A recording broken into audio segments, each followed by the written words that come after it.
Justice Kennedy delivered the opinion of the court. Federal law prohibits corporations and unions from using their general treasury funds to make independent expenditures for speech defined as an electioneering communication, or for speech expressly advocating the election or defeat of a candidate. Limits on electioneering communications were upheld in McConnell v. Federal Election Commission, 2003. The holding of McConnell rested to a large extent on an earlier case, Austin v. Michigan Chamber of Commerce, 1990. Austin had held that political speech may be banned based on the speaker's corporate identity. In this case, we are asked to reconsider Austin and, in effect, McConnell. It has been noted that Austin was a significant departure from ancient First Amendment principles. We agree with that conclusion and hold that stare decisis does not compel the continued acceptance of Austin. The government may regulate corporate political speech through disclaimer and disclosure requirements, but it may not suppress that speech altogether. We turn to the case now before us. Part 1. Section A. Citizens United is a nonprofit corporation. It brought this action in the United States District Court for the District of Columbia. A 3-judge court later convened to hear the cause. The resulting judgment gives rise to this appeal. Citizens United has an annual budget of about $12 million. Most of its funds are from donations by individuals, but in addition, it accepts a small portion of its funds from for-profit corporations. In January 2008, Citizens United released a film entitled Hillary, the Movie. We refer to the film as Hillary. It is a 90-minute documentary about then-Senator Hillary Clinton, who was a candidate in the Democratic Party's 2008 presidential primary elections. Hillary mentions Senator Clinton by name and depicts interviews with political commentators and other persons, most of them quite critical of Senator Clinton. Hillary was released in theaters and on DVD, but Citizens United wanted to increase distribution by making it available through video on demand. Video on demand allows digital cable subscribers to select programming from various menus, including movies, television shows, sports, news, and music. The viewer can watch the program at any time and can elect to rewind or pause the program. In December 2007, a cable company offered, for a payment of $1.2 million, to make Hillary available on a video on demand channel called Elections 08. Some video on demand services require viewers to pay a small fee to view a selected program. But here, the proposal was to make Hillary available to viewers free of charge. To implement the proposal, Citizens United was prepared to pay for the video on demand, and to promote the film, it produced 2 10-second ads and 1 30-second ad for Hillary.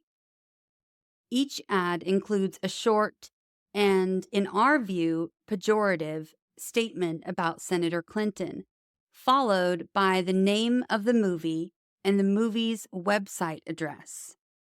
Citizens United desired to promote the video on demand offering by running advertisements on broadcast and cable television. Section B. Before the Bipartisan Campaign Reform Act of 2002, BICRA, federal law prohibited, and still does prohibit, corporations and unions from using general treasury funds to make direct contributions to candidates or independent expenditures that expressly advocate the election or defeat of a candidate through any form of media in connection with certain qualified federal elections. BICRA Section 203 amended Section 441B to prohibit any electioneering communication as well. An electioneering communication is defined as any broadcast, cable, or satellite communication that refers to a clearly identified candidate for federal office and is made within 30 days of a primary or 60 days of a general election. The Federal Election Commission, FEC's, regulations further define an electioneering communication as a communication that is publicly distributed. In the case of a candidate for nomination for president, publicly distributed means that the communication can be received by 50,000 or more persons in a state where a primary election is being held within 30 days. Corporations and unions are barred from using their general treasury funds for express advocacy or electioneering communications. They may establish, however, a separate segregated fund known as a Political Action Committee, or PAC, for these purposes. The monies received by the segregated fund are limited to donations from stockholders and employees of the corporation, or, in the case of unions, members of the union. Section C. Citizens United wanted to make Hillary available through on demand within 30 days of the 2008 primary elections. It feared, however, that both the film and the ads would be covered by Section 441B's ban on corporate-funded independent expenditures, thus subjecting the corporation to civil and criminal penalties under Section 437G. In December 2007, Citizens United sought declaratory and injunctive relief against the FEC. It argued that 1. Section 441B is unconstitutional as applied to Hillary, and 2.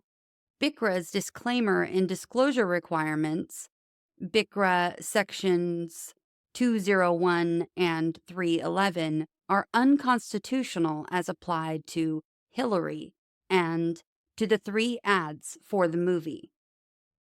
The district court denied Citizens United's motion for a preliminary injunction and then granted the FEC's motion for summary judgment. The court held that Section 441B was facially constitutional under McConnell, and that Section 441B was constitutional as applied to Hillary because it was susceptible of no other interpretation than to inform the electorate that Senator Clinton is unfit for office, that the United States would be a dangerous place in a President Hillary Clinton world, and that viewers should vote against her. The court also rejected Citizens United's challenge to BICRA's disclaimer and disclosure requirements.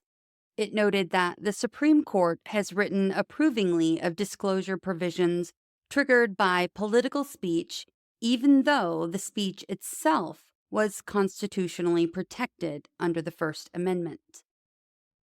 We noted probable jurisdiction.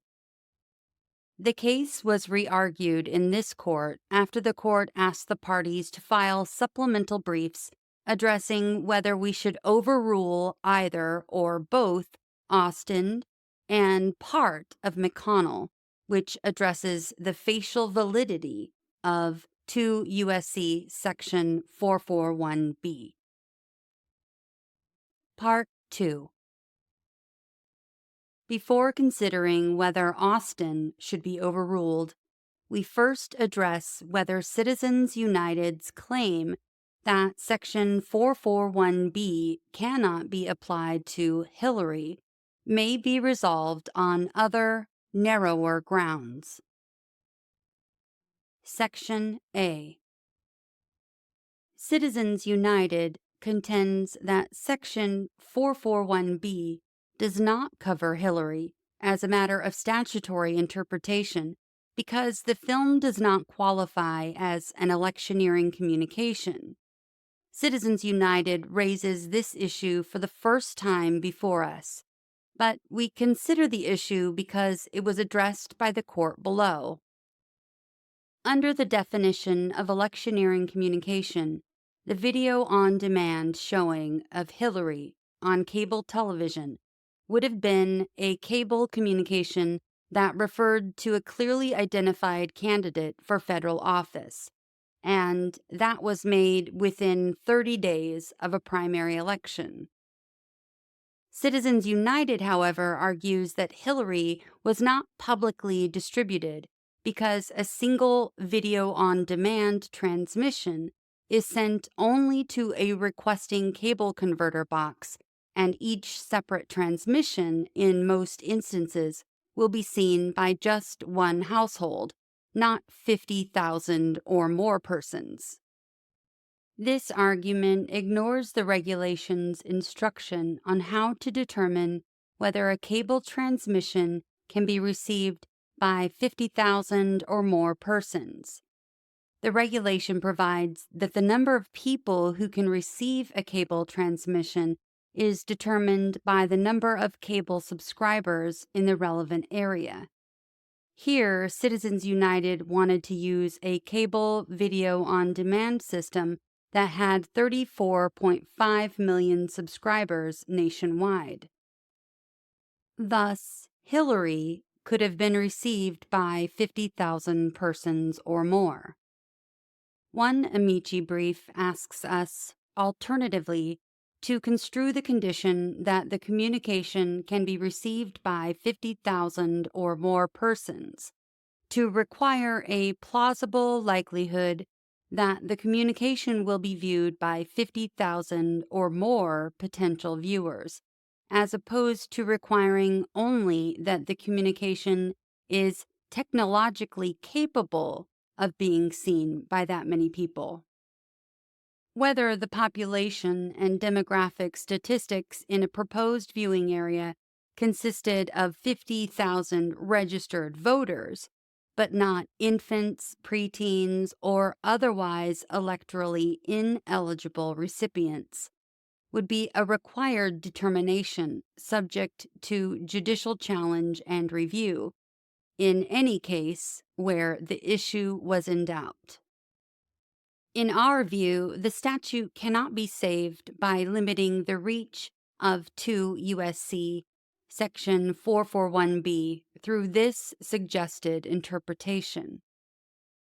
In addition to the costs and burdens of litigation, this result would require a calculation as to the number of people a particular communication is likely to reach, with an inaccurate estimate potentially subjecting the speaker to criminal sanctions. The First Amendment does not permit laws that force speakers to retain a campaign finance attorney, conduct demographic marketing research, or seek declaratory rulings before discussing the most salient political issues of our day. Prolix laws chill speech for the same reason that vague laws chill speech. People of common intelligence must necessarily guess at the law's meaning and differ as to its application. The government may not render a ban on political speech constitutional by carving out a limited exemption through an amorphous regulatory interpretation. We must reject the approach suggested by the Amici. Section B. Section 441B covers Hillary. Citizens United next argues that Section 441B may not be applied to Hillary under the approach taken in Wisconsin Right to Life, WRTL. McConnell decided that Section 441B B2's definition of an electioneering communication was facially constitutional insofar as it restricted speech that was the functional equivalent of express advocacy for or against a specific candidate. WRTL then found an unconstitutional application of Section 441B, where the speech was not express advocacy or its functional equivalent. As explained by the Chief Justice's controlling opinion in WRTL, the functional equivalent test is objective. A court should find that a communication is the functional equivalent of express advocacy only if it is susceptible of no reasonable interpretation other than as an appeal to vote for or against a specific candidate. Under this test, Hillary is equivalent to express advocacy. The movie, in essence, is a feature-length negative advertisement that urges viewers to vote against Senator Clinton for president.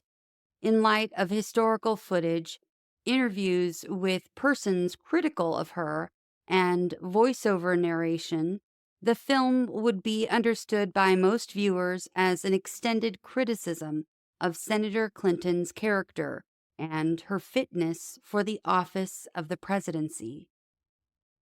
The narrative may contain more suggestions and arguments than facts, but there is little doubt that the thesis of the film is that she is unfit for the presidency. The movie concentrates on alleged wrongdoing during the Clinton administration, Senator Clinton's qualifications and fitness for office, and policies the commentators predict she would pursue if elected president. It calls Senator Clinton Machiavellian and asked whether she is the most qualified to hit the ground running if elected president.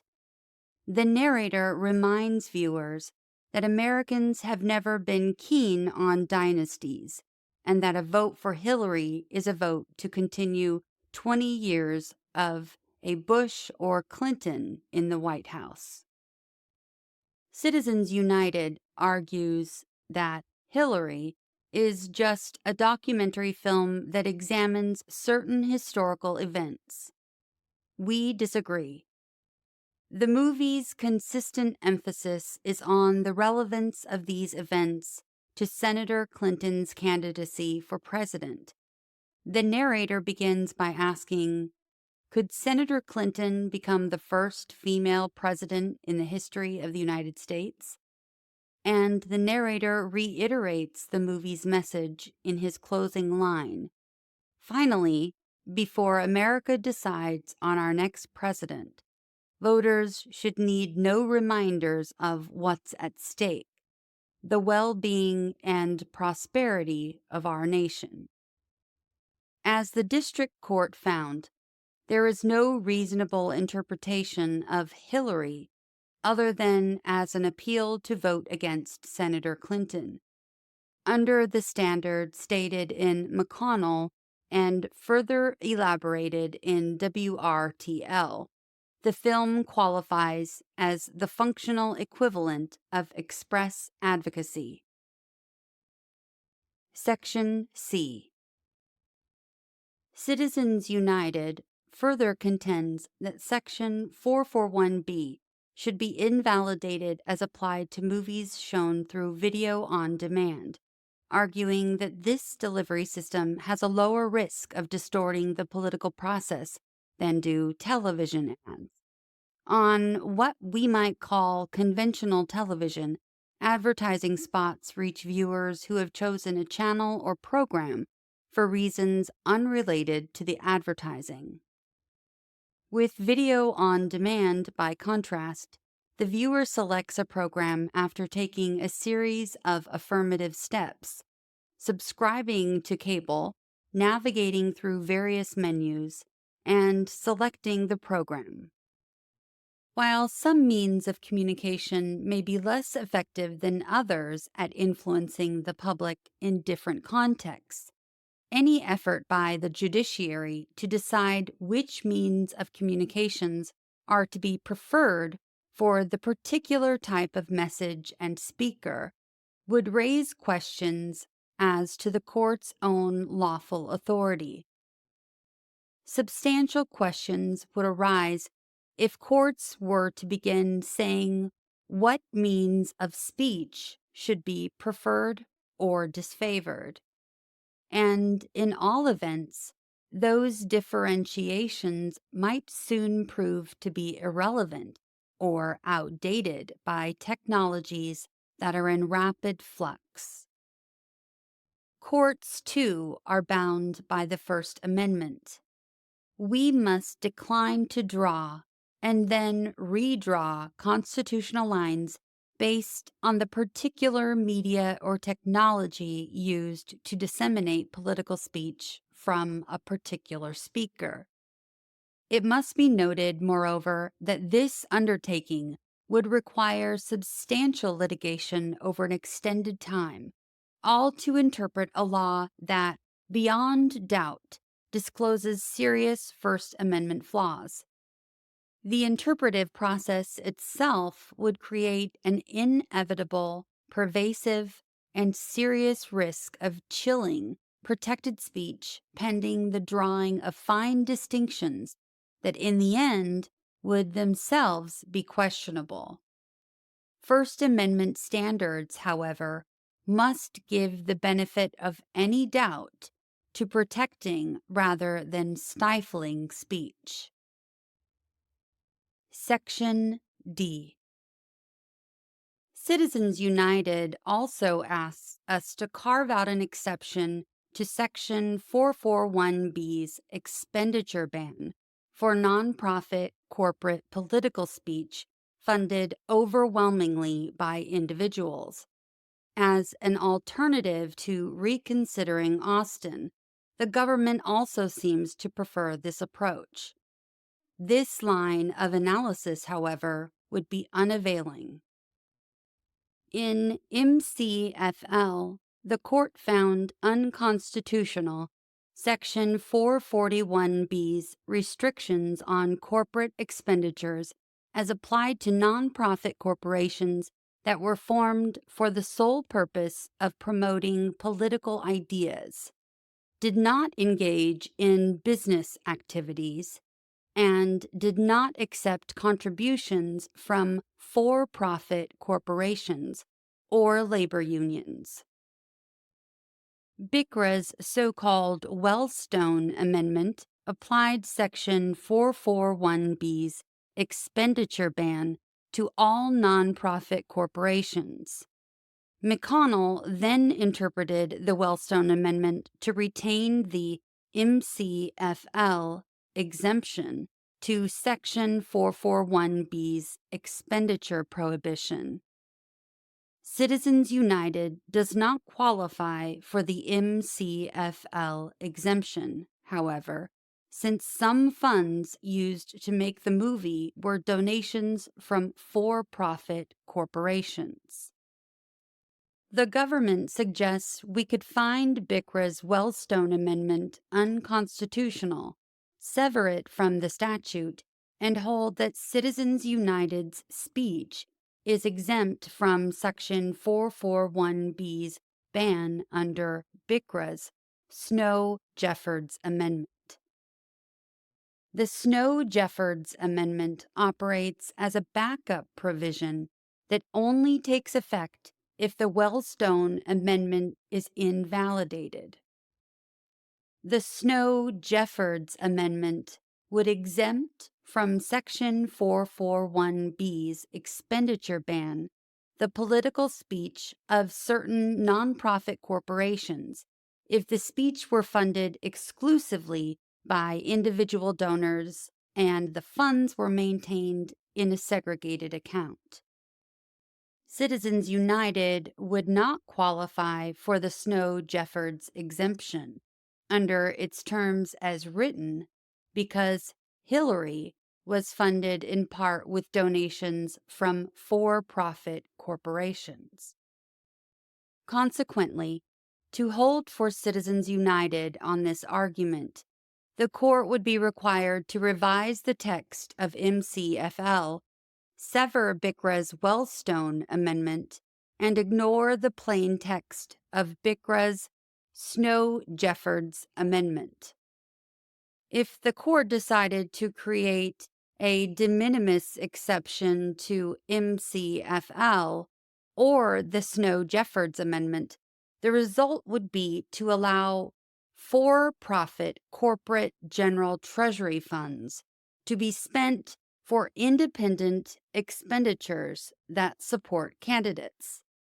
There is no principled basis for doing this without rewriting Austin's holding that the government can restrict corporate independent expenditures for political speech. Though it is true that the court should construe statutes as necessary to avoid constitutional questions, the series of steps suggested would be difficult to take in view of the language of the statute. In addition to those difficulties, the government's suggestion is troubling for still another reason.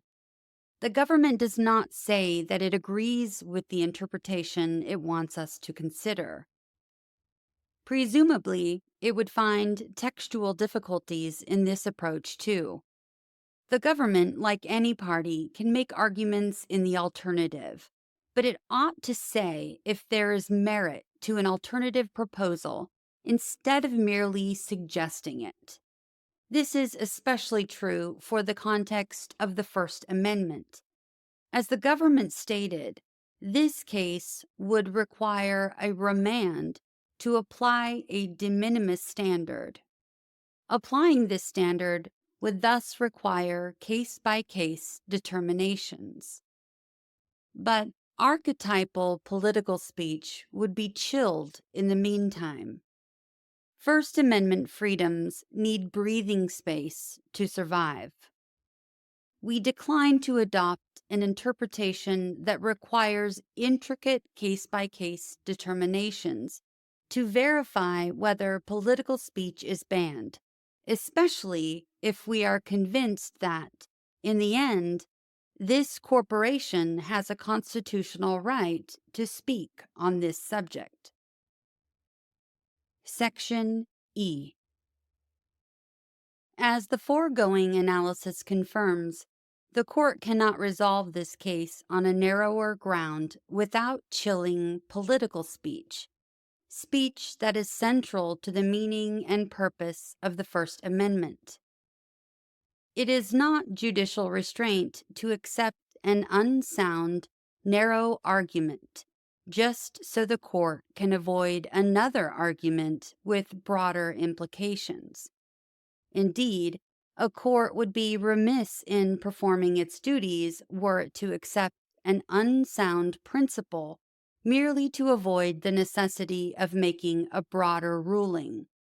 Here, the lack of a valid basis for an alternative ruling requires full consideration of the continuing effect of the speech suppression upheld in Austin. Citizens United stipulated to dismissing Count 5 of its complaint, which raised a facial challenge to Section 441B, even though Count 3 raised an as-applied challenge. The government argues that Citizens United waived its challenge to Austin by dismissing Count 5. We disagree. First, Even if a party could somehow waive a facial challenge while preserving an as applied challenge, that would not prevent the court from reconsidering Austin or addressing the facial validity of Section 441B in this case.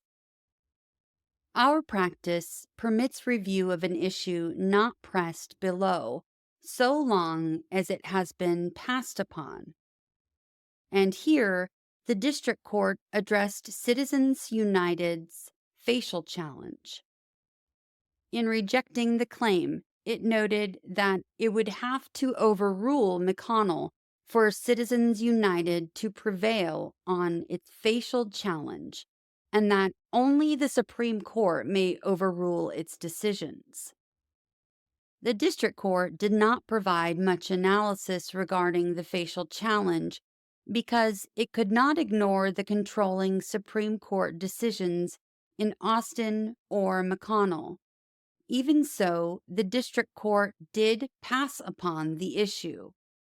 Furthermore, the district court's later opinion, which granted the FEC summary judgment, was based on the reasoning of its prior opinion, which included the discussion of the facial challenge. After the district court addressed the facial validity of the statute, Citizens United raised its challenge to Austin in this court. In these circumstances, it is necessary to consider Citizens United's challenge to Austin and the facial validity of Section 441B's expenditure ban. Third, the distinction between facial and as-applied challenges is not so well defined that it has some automatic effect or that it must always control the pleadings and disposition in every case involving a constitutional challenge. The distinction is both instructive and necessary, for it goes to the breadth of the remedy employed by the court, not what must be pleaded in a complaint. The parties cannot enter into a stipulation that prevents the court from considering certain remedies if those remedies are necessary to resolve a claim that has been preserved. Citizens United has preserved its First Amendment challenge to Section 441B as applied to the facts of its case. And given all the circumstances, we cannot easily address that issue without assuming a premise: the permissibility of restricting corporate political speech. That is itself in doubt. As our request for supplemental briefing implied, Citizens United's claim implicates the validity of Austin, which in turn implicates the facial validity of Section 441B. When the statute now at issue came before the court in McConnell, both the majority and the dissenting opinions considered the question of its facial validity. The holding and validity of Austin were essential to the reasoning of the McConnell majority opinion, which upheld BICRA's extension of Section 441B. McConnell permitted federal felony punishment for speech by all corporations, including nonprofit ones, that speak on prohibited subjects shortly before federal elections. 4 members of the McConnell court would have overruled Austin, including Chief Justice Rehnquist, who had joined the court's opinion in Austin, but reconsidered that conclusion. That inquiry into the facial validity of the statute was facilitated by the extensive record, which was over 100,000 pages long, made in the 3-judge district court. It is not the case, then, that the court today is premature in interpreting Section 441B on the basis of a factually bare-bones record. The McConnell majority considered whether the statute was facially invalid. an as-applied challenge was brought in Wisconsin Right to Life, Inc. v. Federal Election Commission, 2006, and the court confirmed that the challenge could be maintained. Then in WRTL, the controlling opinion of the court not only entertained an as-applied challenge, but also sustained it. 3 justices noted that they would continue to maintain the position that the record in McConnell demonstrated the invalidity of the act on its face. The controlling opinion in WRTL, which refrained from holding the statute invalid except as applied to the facts then before the court, was a careful attempt to accept the essential elements of the court's opinion in McConnell, while vindicating the First Amendment arguments made by the WRTL parties. As noted above, Citizens United's narrower arguments are not sustainable under a fair reading of the statute. In the exercise of its judicial responsibility, it is necessary then for the court to consider the facial validity of Section 441B. Any other course of decision would prolong the substantial nationwide chilling effect caused by Section 441B's prohibitions on corporate expenditures. Consideration of the facial validity of Section 441B is further supported by the following reasons. First is the uncertainty caused by the litigating position of the government. As discussed above, the government suggests as an alternative argument that an as-applied challenge might have merit. This argument proceeds on the premise that the nonprofit corporation involved here may have received only de minimis donations from for-profit corporations, and that some nonprofit corporations may be exempted from the operation of the statute.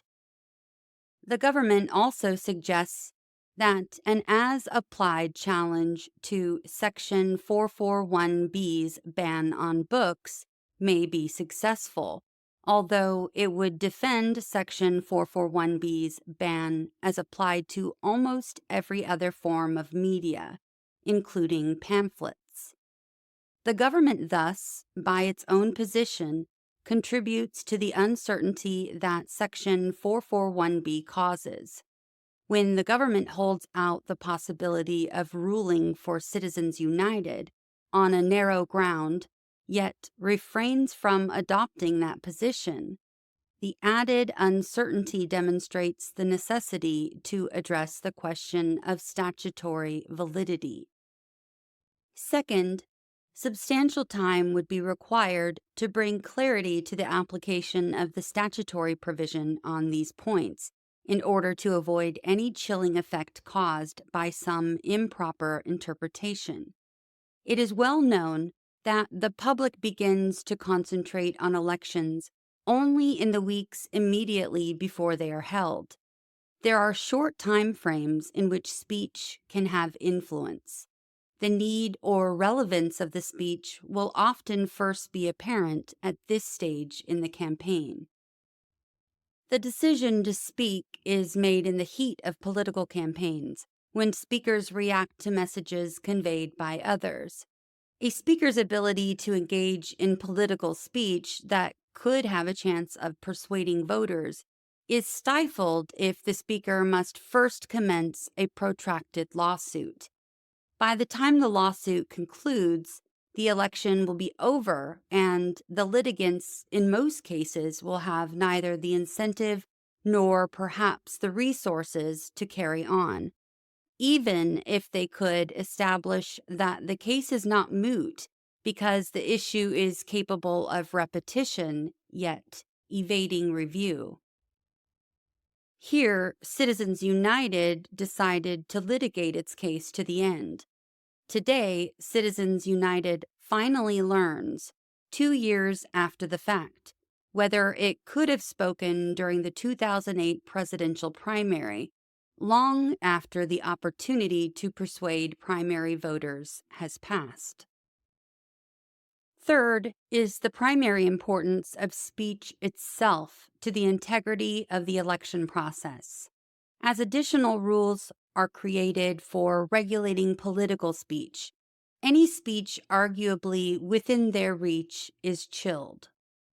Campaign finance regulations now impose unique and complex rules on 71 distinct entities. These entities are subject to separate rules for 33 different types of political speech.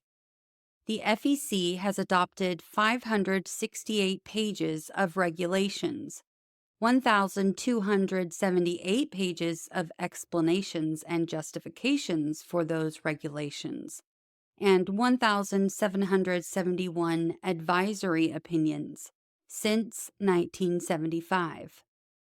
In fact, after this court in WRTL adopted an objective appeal to vote test for determining whether a communication was the functional equivalent of express advocacy, the FEC adopted a two-part 11-factor balancing test to implement WRTL's ruling.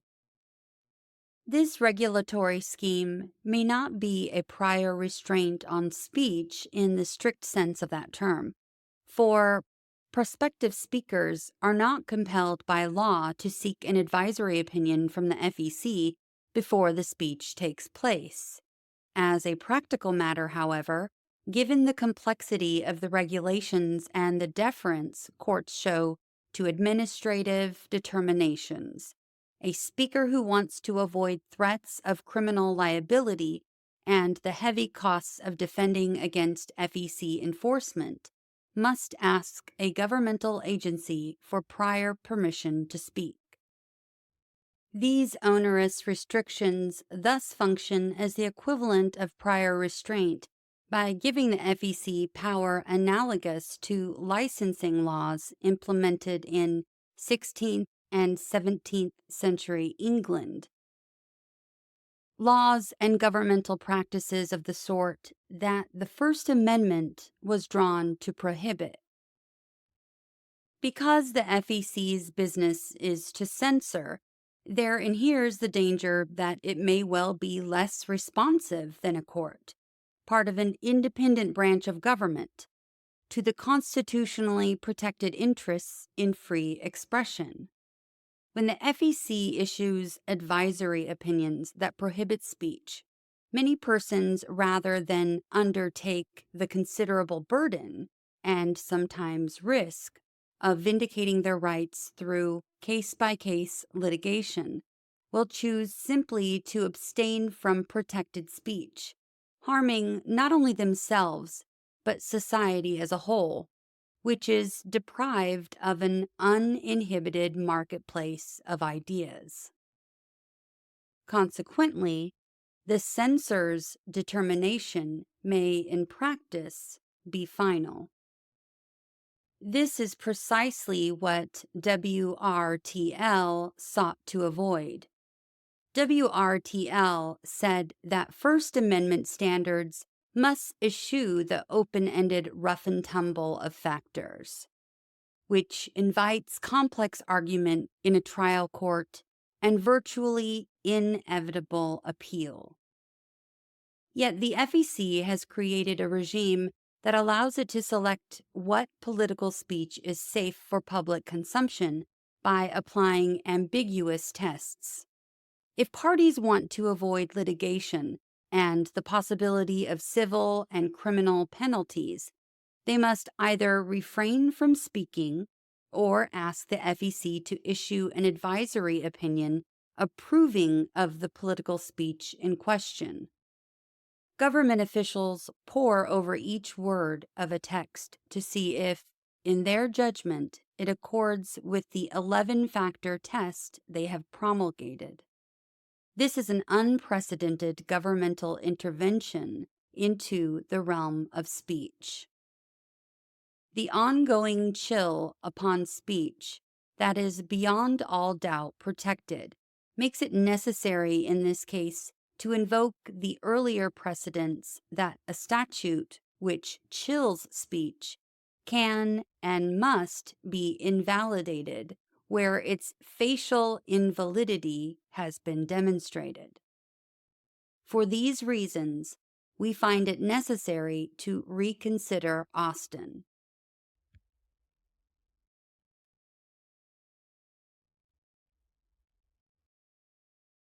We've finished the first half of this opinion, but don't worry, the next episode will pick up exactly where this episode ended.